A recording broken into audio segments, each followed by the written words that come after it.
Hello बच्चों, मेरा नाम है हेमंत सिंह और मैं स्वागत करता हूं आप लोगों का सक्षम सक्सेस एकेडमी में।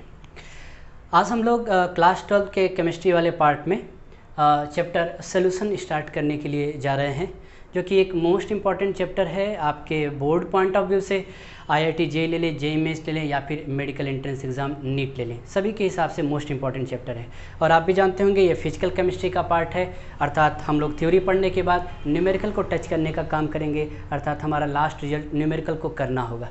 तो चलिए आइए थोड़ा सा छोटे छोटे पॉइंट से समझते हैं। शुरुआती दौर पर हमें तो सिर्फ सोल्यूशन का इंट्रोडक्शन समझना है कि आखिर में सोल्यूशन होता क्या है, जो कि आप क्लास 9 क्लास 10 से पढ़ते हुए आ रहे होंगे थोड़ा बहुत इधर उधर। चलिए समझते हैं।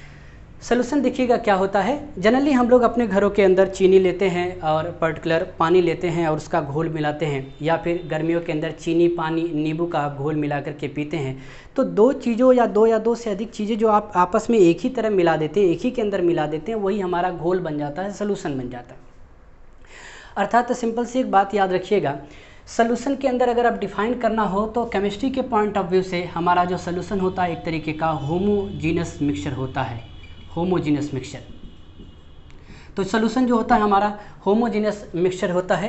पर्टिकुलर आपने क्लास 11th के अंदर ये बात पढ़ा होगा कि पर्टिकुलर मिक्सचर हमारे दो तरीके के होते हैं, एक होमोजीनस मिक्सचर होता है और एक हेट्रोजीनस मिक्सचर होता है। फिलहाल में और भी मैं तोड़ के बताने का काम करूं तो एक पर्टिकुलर मिक्सचर की अगर बात किया जाए तो मिक्सचर जो होता है वो दो चीज़ों से मिलकर के बना होता है। एक आपका कोई एक प्योर सब्सटेंस मिला दीजिए, वन प्योर सब्सटेंस, एक प्योर सब्सटेंस कोई ले लीजिए और प्लस का कोई दूसरा प्योर सब्सटेंस ले लीजिए, अर्थात other pure substance, other pure substance. तो दो अलग अलग प्योर सब्सटेंसों को जब आप आपस में मिला देंगे तो वो बन जाता है मिक्सचर। ये भी कह सकते हैं कि दो प्योर सब्सटेंसों को आपस में मिला दिया तो बन गए दो इम्प्योर सब्सटेंस, अर्थात एक इम्प्योर सब्सटेंस बन गया जिसका नाम क्या है, मिक्सचर। तो मिक्सचर में दो अलग अलग प्योर सब्सटेंस। बिल्कुल इसी तरीके से जैसे आपने एक कंटेनर लिया और इस कंटेनर के अंदर हम लोगों ने वाटर ले लिया, ये हमने लिया वाटर, वाटर के मॉलिक्यूल आपस में प्योर हैं। मान लेते हैं पहला सब्सटेंस हमारा है, इसके अंदर पूरी तरीके से फार्मूला इसका होगा H2, मतलब ऊपर से लेकर के नीचे तक हर एक वाटर ड्रॉपलेट का जो फार्मूला होगा H2, अर्थात इस कंटेनर में ये पूरी तरीके से पर्टिकुलर साफ है, पूरी तरीके से प्योर है, अर्थात वाटर। इसके अलावा अगर आप कोई दूसरा सब्सटेंस प्योर ले लें, जिसका नाम यदि आप साल्ट लेना चाहते हैं तो साल्ट ले लें, या फिर क्या ले लें, शुगर ले लें, तो ये भी प्योर और ये भी प्योर, दोनों आपस में मिलकर के क्या बनाएंगे, मिक्सचर बनाने का काम करेंगे।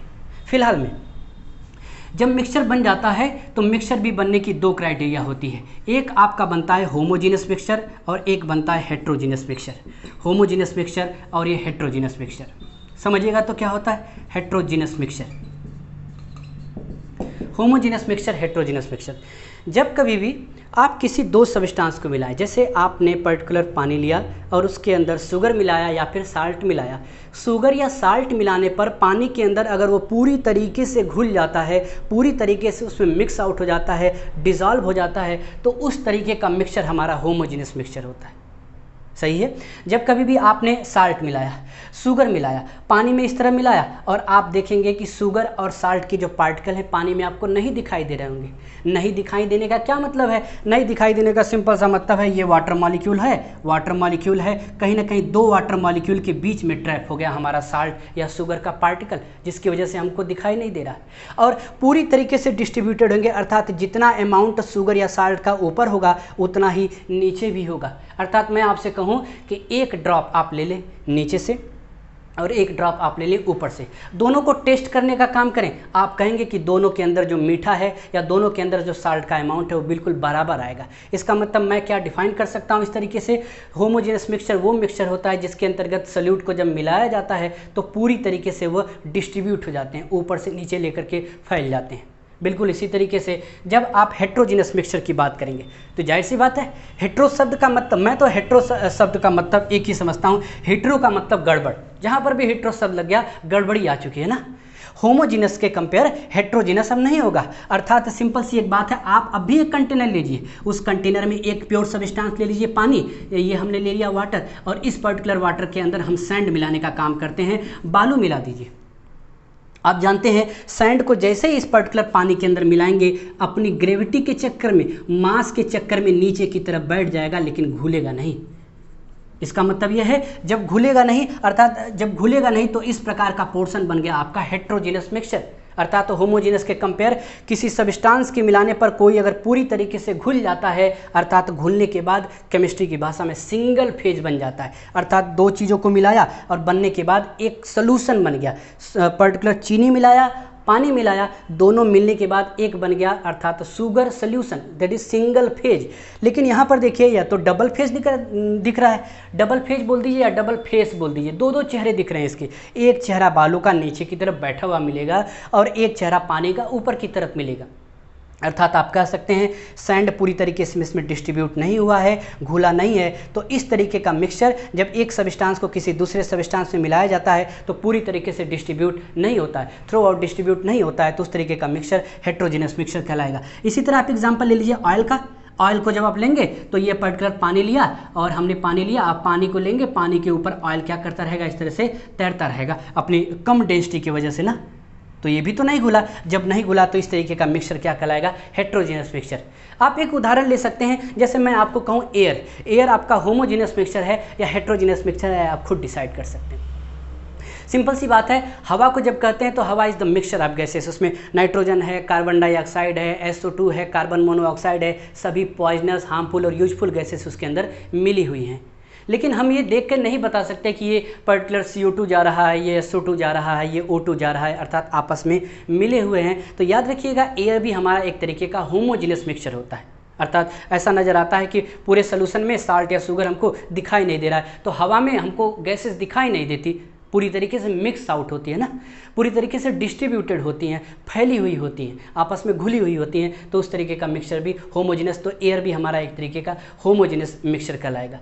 तो उसी तरीके से हम इस पूरे चैप्टर में सॉल्यूशन के उस भाग को टच करेंगे जिसके अंतर्गत अगर किसी एक सब्सटेंस को किसी दूसरे में मिलाया जा रहा है तो पूरी तरीके से घुल जाता हो। ऐसी बातों को नहीं टच करेंगे, अर्थात ऐसी बातों को नहीं टच करेंगे कि सैंड या ऑयल को मिलाया तो वो पूरी तरीके से घुला नहीं, नीचे की तरफ बैठ गया या ऊपर की तरफ तैरने लगा। अर्थात हम आगे की तरफ पढ़ेंगे राउल्ट्स लॉ, हेनरी लॉ, ये सभी लॉ जो हैं हेट्रोजीनस मिक्सचर पर नहीं डिफाइन किए जाते, होमोजीनस मिक्सचर पर इसको क्या किया जाता है, डिफाइन किया जाता है। तो सोल्यूशन को आप डिफाइन कर सकते हैं, solution is a homogeneous mixture of two or more component, two or more component, two or more component chemically non-reacting pure substance. तो ये तो हम लोगों ने बात ही किया था कि प्योर सब्सटेंस दो या दो से अधिक आपस में मिल जाए तो पर्टिकुलर होमोजीनस मिक्सचर बने तो वो हमारा सोल्यूशन हो गया।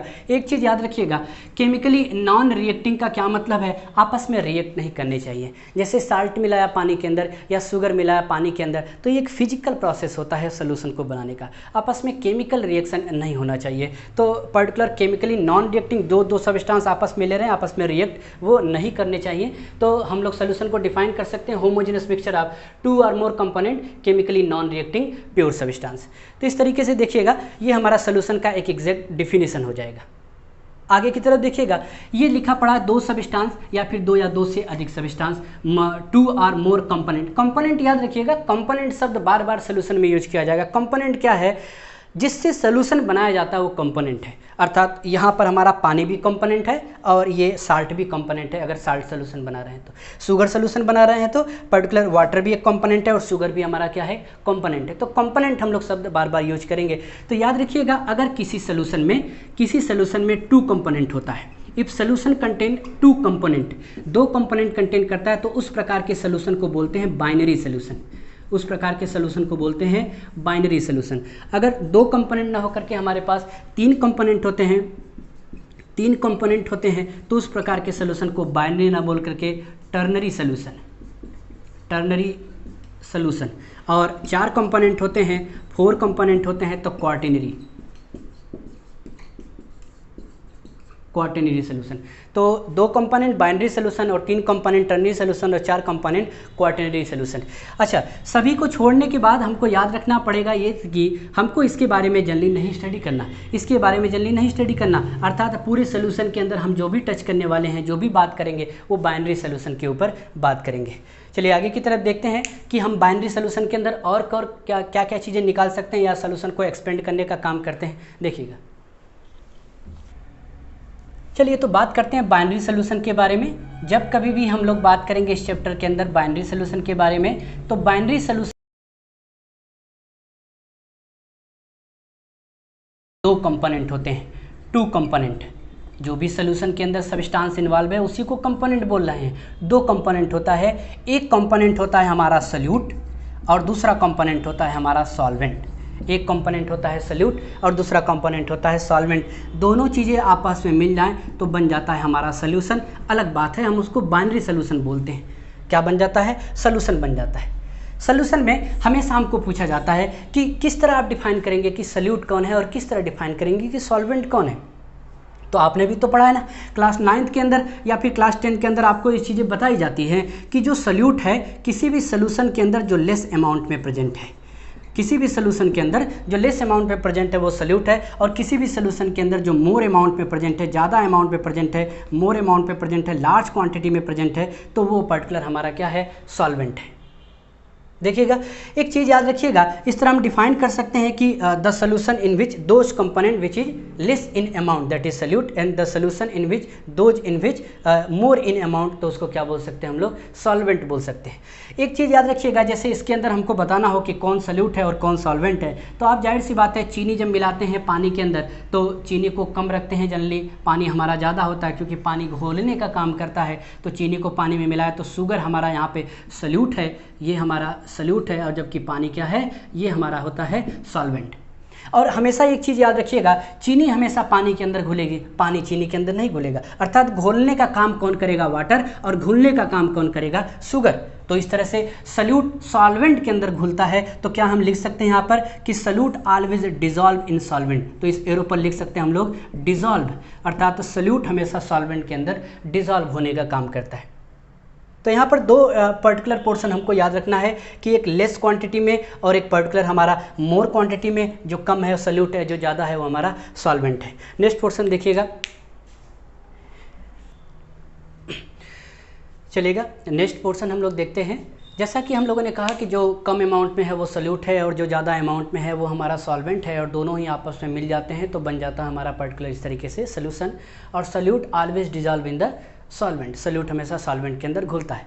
तो हमको पर्टिकुलर इसी अपने नॉलेज के हिसाब से क्वेश्चन सॉल्व करना है कि find out which one is solute and solvent in the following question. निम्नलिखित क्वेश्चन में से आपको बताना है कि कौन सोल्यूट की तरह बिहेव कर रहा है और कौन सॉल्वेंट की तरह बिहेव कर रहा है। तो देखिएगा, एक पर्टिकुलर अगर हम डिफिनीशन रट लें और रटने के बाद हम लोग सिर्फ इसको लगाने का काम करें, तो यकीन मानिएगा इस सिर्फ कॉन्सेप्ट से, जो किताबी भाषा है, रटने के बाद यदि आप इसको लगाने के लिए जाते हैं तो निश्चित ही आपके कुछ क्वेश्चन इसमें गलत होंगे, कुछ सही होंगे, कुछ गलत होंगे। अर्थात हमें कभी कभी क्लियरेंस के हिसाब से चलना होता है, एक कॉन्सेप्ट के हिसाब से चलना होता है। जरूरी नहीं कि सारी चीज़ें आप रट करके निकालें। तो देखिएगा, समझते हैं।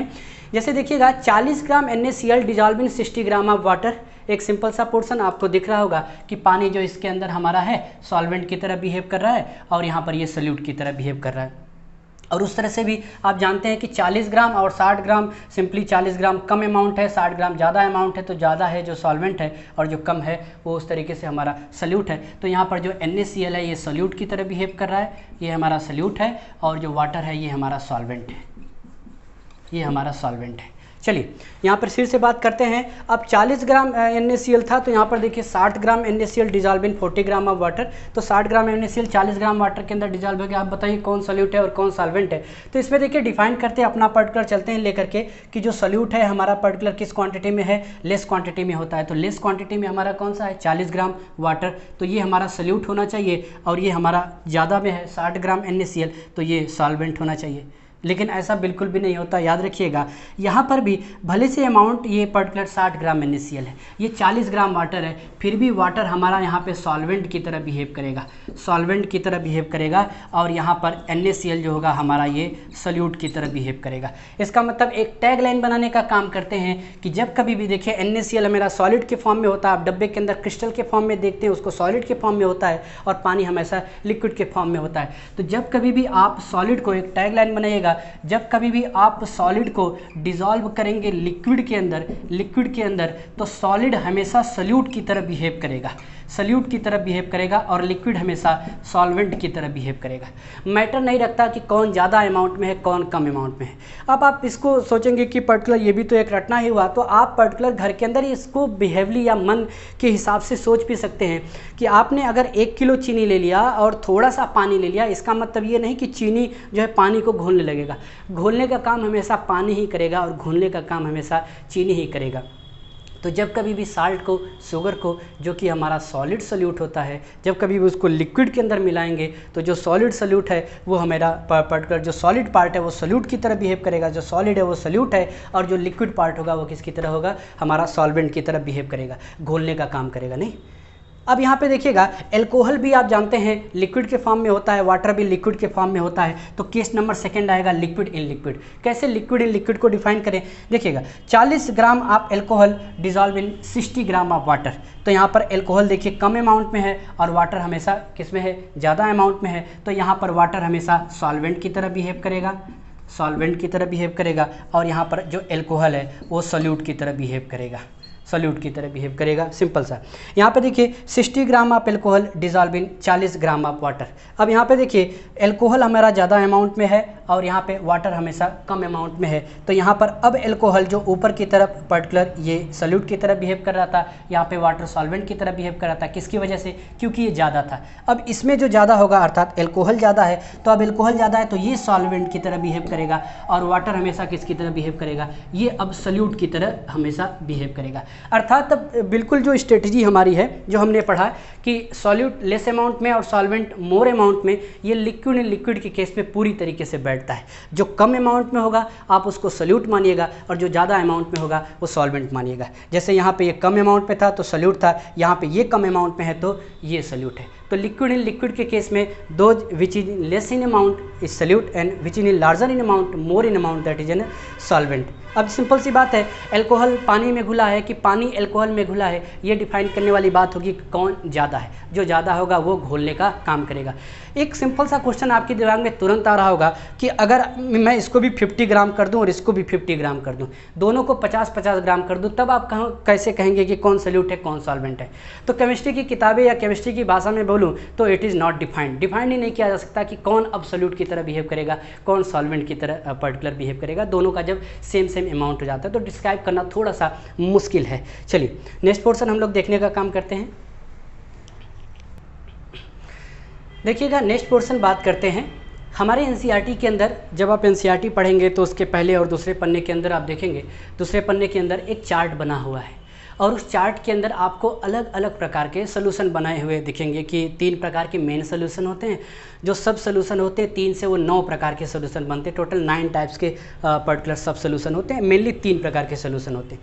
तो जो सोल्यूशन है वो 3 तरीके का, क्योंकि आप जानते हैं हमारा पर्टिकुलर जो सॉल्वेंट होता है वो 3 तरीके का हो सकता है। सॉल्वेंट आपका गैस हो सकता है, सॉल्वेंट आपका लिक्विड हो सकता है, सॉल्वेंट आपका सॉलिड हो सकता है। तो याद रखिएगा सॉल्वेंट के बेसिस पर कि सॉल्वेंट हमेशा सॉलिड है, कि सॉल्वेंट लिक्विड है, कि सॉल्वेंट गैस है, सॉल्वेंट के फैक्टर के बेस पर ही सोल्यूशन का टाइप बनता है। आप भी जानते हैं, अभी हम लोग पढ़ते हुए आ रहे हैं कि सॉल्वेंट हमेशा ज़्यादा अमाउंट में होता है और कोई चीज़ बनने के बाद जो ज़्यादा अमाउंट में वही चीज़ पर्टिकुलर दिखेगी। मैं आपको कहूँ कि पर्टिकुलर आप 1 बोरी गिट्टी ले लीजिए और 10 ग्राम या 5 ग्राम बालू ले लीजिए तो ओवरऑल आपको गिट्टी ही नज़र आएगी, ऊपर से बालू नहीं नज़र आएगा। लेकिन वहीं पर आप 5, 6, 7 बोरी बालू ले लीजिए और छोटा अमाउंट में गिट्टी ले लीजिए, 1 बोरी गिट्टी ले लीजिए तो आपको बालू नज़र आएगा। उसी हिसाब से सॉल्वेंट हमेशा ज़्यादा अमाउंट में होता है और सॉल्वेंट हमेशा हमारा सॉलिड होगा तो type of solution solid solution बनेगा। सॉल्वेंट लिक्विड है तो लिक्विड सोल्यूशन बनेगा। सॉल्वेंट यदि आपका गैस है तो सोल्यूशन जो बनेगा वो गैसेस सोल्यूशन बनेगा। तो ओवरऑल मैं आप एक बात बोलूँ और लाइन बोलूँ कि किसी भी पर्टिकुलर जो सोल्यूशन होता है, सोल्यूशन का टाइप जो है वो सॉल्वेंट की फिजिकल स्टेट के ऊपर डिपेंड करता है। सॉल्वेंट जिस फिजिकल स्टेट में होगा सोल्यूशन उस प्रकार का होगा। जैसे टाइप ऑफ सोल्यूशन सॉलिड है तो ये हमारा बन जाएगा सॉलिड सोल्यूशन। अगर हमारे साथ सॉल्वेंट जो है सॉलिड होता है, सॉल्वेंट हमेशा लिक्विड होता है तो ये बनेगा हमेशा लिक्विड सोल्यूशन। और यदि सॉल्वेंट आपका गैस होता है तो सोल्यूशन जो बनेगा ये बनेगा आपका गैसियस सोल्यूशन, ये बनेगा हमारा गैसियस सोल्यूशन। तो किसी भी सोल्यूशन का फिजिकल स्टेट किसके ऊपर डिपेंड करता है, सॉल्वेंट की फिजिकल स्टेट के ऊपर डिपेंड करता है। सॉल्वेंट सॉलिड है, सॉल्वेंट लिक्विड है कि सॉल्वेंट गैस है, उस हिसाब से सोल्यूशन सॉलिड, लिक्विड और गैस के अंदर बनता है। देखिएगा एक तो नीचे जो चार्ट बना है उस चार्ट के अंदर हमको याद करना होता है। लेकिन ओवरऑल थोड़ा सा हम लोग समझने का काम करते हैं। जैसे देखिएगा यहाँ पर पर्टिकुलर पोर्शन अगर हमको लिख दिया गया लिक्विड सोल्यूशन, कैसे आप चार्ट को बनाएंगे, ओवरऑल आपको याद ही करना होता है, चार्ट थोड़ा बहुत एग्जाम्पल दिया है उसको याद करना होता है। लेकिन जैसे मैं आपको बताऊँ कि पहला सोल्यूशन यदि आप लिक्विड सोल्यूशन लेकर के चलते हैं तो लिक्विड सोल्यूशन कब होगा, जब सॉल्वेंट क्या होगा, उसका लिक्विड होगा। मैं यहाँ पे सल्यूट लिखता हूँ, सल्यूट, और यहाँ पे मैं लिख देता हूँ सॉल्वेंट, यहाँ पे लिख देता हूँ सॉल्वेंट, और यहाँ पर कुछ एग्जाम्पल लिखे गए हैं एनसीईआरटी में इस तरीके से। तो कैसे आप चार्ट को बनाएंगे, अगर सोल्यूशन आपका लिक्विड होता है तो आप जानते हैं किसी भी सोल्यूशन का फिजिकल स्टेट, सोल्यूशन का फिजिकल स्टेट लिक्विड है, किसी भी सोल्यूशन का फिजिकल स्टेट सॉल्वेंट के फिजिकल स्टेट के ऊपर डिपेंड करेगा। इसका मतलब सॉल्वेंट हमेशा कैसा होगा, यहाँ पर लिक्विड होगा। अब बताइए सॉल्यूट कितने हो सकते हैं, सॉल्यूट आपका पर्टिकुलर लिक्विड हो सकता है, सॉल्यूट आपका पर्टिकुलर सॉलिड हो सकता है, सॉल्यूट आपका गैस हो सकता है, और सॉल्वेंट अगर लिक्विड सोल्यूशन है, लिक्विड सोल्यूशन है तो सॉल्वेंट हमेशा क्या होगा, लिक्विड होगा। तो यहाँ पे पर्टिकुलर लिक्विड होगा, ये भी हमारा क्या होगा, लिक्विड होगा। तो तीन प्रकार किस तरह बने, तो पहला हमारा बना तीन प्रकार का। तो लिक्विड सोल्यूशन में यहाँ पर सॉल्यूट सॉल्वेंट, तो बोल सकते हैं लिक्विड इन लिक्विड सोल्यूशन, यहाँ पर सॉलिड इन लिक्विड सोल्यूशन, और यहाँ पर गैस इन लिक्विड सोल्यूशन, इस तरीके से।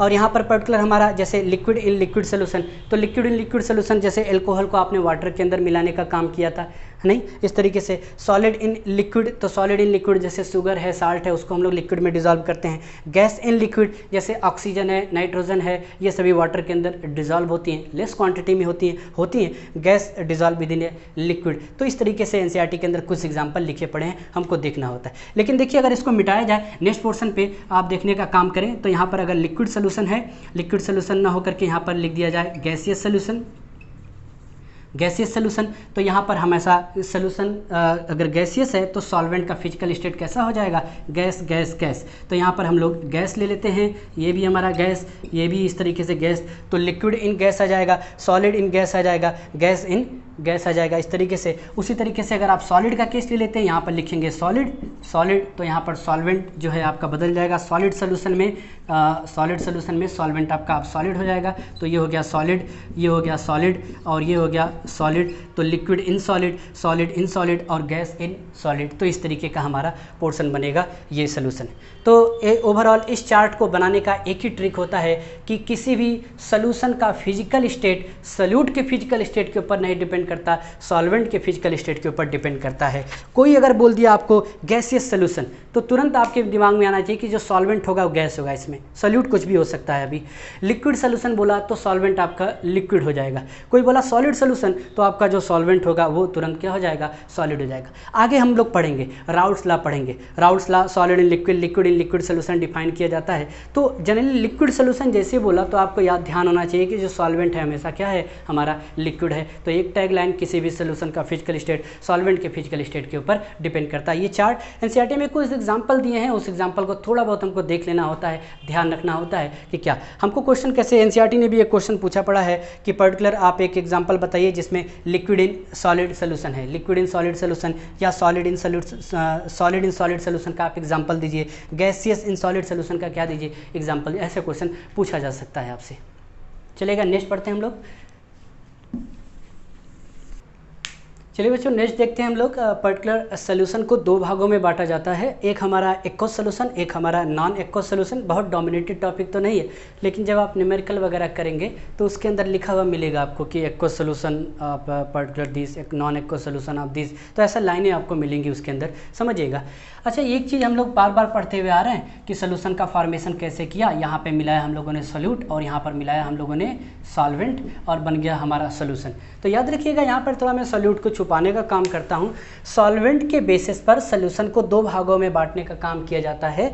अगर आपका सॉल्वेंट वाटर होता है तो उस प्रकार के सोल्यूशन को एक्वस सोल्यूशन बोलते हैं। तो देखिएगा, the solution in which solvent is used as a water, या फिर water is used as a solvent. तो जो सॉल्वेंट है हमारा कौन सा है, वाटर है। लेकिन the solution in which solvent is used another than water, तो उस प्रकार का सोल्यूशन कैसा हो जाएगा, नॉन एक्वस सोल्यूशन। तो कंक्लूड करने का थोड़ा सा काम करते हैं, बड़ा ही आसान सा टॉपिक है ये कि एक्वस सोल्यूशन क्या होता है, नॉन एक्वस सोल्यूशन क्या होता है। तो एक्वस सोल्यूशन वो सोल्यूशन है जिसमें सॉल्वेंट के रूप में हम लोग वाटर को यूज करेंगे। अर्थात मैंने आपसे कहा कि आप एक एक्वस सोल्यूशन बनाइए तो आप तुरंत समझ जाइए उसमें सॉल्वेंट हम पानी लेने का काम करेंगे। हाँ, अलग बात है आप सॉल्यूट पूछ पूछने के लिए आएंगे कि सॉल्यूट क्या डालना है, चीनी डालना है कि नमक डालना है, शुगर सोल्यूशन बनाना है कि सॉल्ट सोल्यूशन।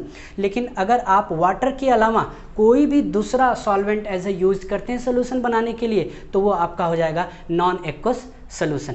नॉन एक्वस, आपने देखा भी एक्वस शब्द वाटर के लिए यूज किया जाता है। आपने घरों के अंदर देखा एक्वा गार्ड, एक ऐसा गार्ड जो पानी की सुरक्षा करता हो, एक्वा शब्द वाटर के लिए ही आता है। अच्छा, नॉन एक्वस अर्थात नाम से बता रहा है पानी नहीं होगा, कोई दूसरा चीज होगा। तो सॉल्वेंट के रूप में अगर आप वाटर का यूज करते हैं तो वाटर का यूज नहीं करते हैं तो अगर आप वाटर का यूज नहीं करेंगे तो नॉन एक्वस सॉल्वेंट का यूज करेंगे। और नॉन एक्वस सॉल्वेंट आपका फिनॉल हो सकता है, ईथर हो सकता है, बेंजीन हो सकता है। और इस तरीके के सॉल्वेंट को आप जानते हैं पर्टिकुलर ऑर्गेनिक सॉल्वेंट भी बोलते हैं। हम लोग क्या बोलते हैं, ऑर्गेनिक पर्टिकुलर सॉल्वेंट या ऑर्गेनिक कंपाउंड। तो इस तरीके के पोर्शन होते हैं जो ऑर्गेनिक सॉल्वेंट होते हैं। और वाटर हमेशा कैसा है, इनऑर्गेनिक सॉल्वेंट है।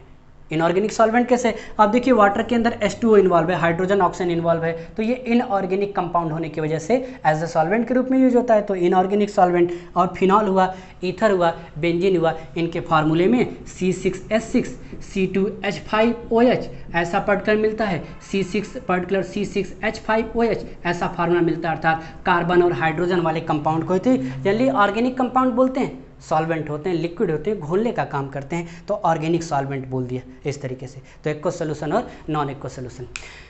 चलिए, तो नेक्स्ट पोर्शन हम लोगों ने ये देखा कि आज देखिए क्या क्या देखा कि पर्टिकुलर सोल्यूशन क्या होता है। तो आपने बताया कि solution is a homogeneous mixture of 2 or more component chemically non reacting pure substance, ये सोल्यूशन था हमारा। सोल्यूशन के नेक्स्ट पोर्शन में आपने देखा कि भाई होमोजेनियस मिक्सचर क्या होता है। मिक्सचर क्या होता है, मिक्सचर दो चीज़ों से मिलकर के बना होता है, एक प्योर सब्सटेंस, दूसरा नॉन प्योर सब्सटेंस। दोनों को आपस में मिला है, क्या बन गया आपका मिक्सचर बन गया। मिक्सचर भी दो तरीके का, होमोजेनियस हो जाएगा, हेट्रोजेनियस हो जाएगा। मिलाने पर पूरी तरीके से डिस्ट्रीब्यूट हो जाए, सोल्यूट को मिलाया सॉल्वेंट के अंदर पूरी तरीके से डिस्ट्रीब्यूट हो जाए तो होमोजेनियस, पूरी तरीके से डिस्ट्रीब्यूट ना हो तो हेट्रोजेनस। फिर आपने देखा कि पर्टिकुलर सोल्यूट क्या होता है, सॉल्वेंट क्या होता है। जो पर्टिकुलर सोल्यूशन के अंदर लेजर क्वांटिटी के अंदर प्रेजेंट होता है सोल्यूट, और जो मोर क्वांटिटी लार्ज क्वांटिटी के अंदर प्रेजेंट होता है वो हमारा सॉल्वेंट होता है। फिर पर्टिकुलर आपने देखा कि किसी भी सोल्यूशन का फिजिकल स्टेट सॉल्वेंट के फिजिकल स्टेट के ऊपर डिपेंड करता है। अगर हमने बोला लिक्विड सोल्यूशन, इसका मतलब उसमें सॉल्वेंट लिक्विड होगा, सॉलिड सोल्यूशन तो सॉल्वेंट सॉलिड होगा, गैसेस सोल्यूशन सॉल्वेंट क्या होगा, गैस होगा हमारा। नेक्स्ट पोर्शन हम लोगों ने एक चार्ट बनाने के सीखा कि कैसे इसको बनाते हैं। और लास्ट में हम लोगों ने पढ़ा कि सोल्यूशन हमारा एक्वस हो सकता है,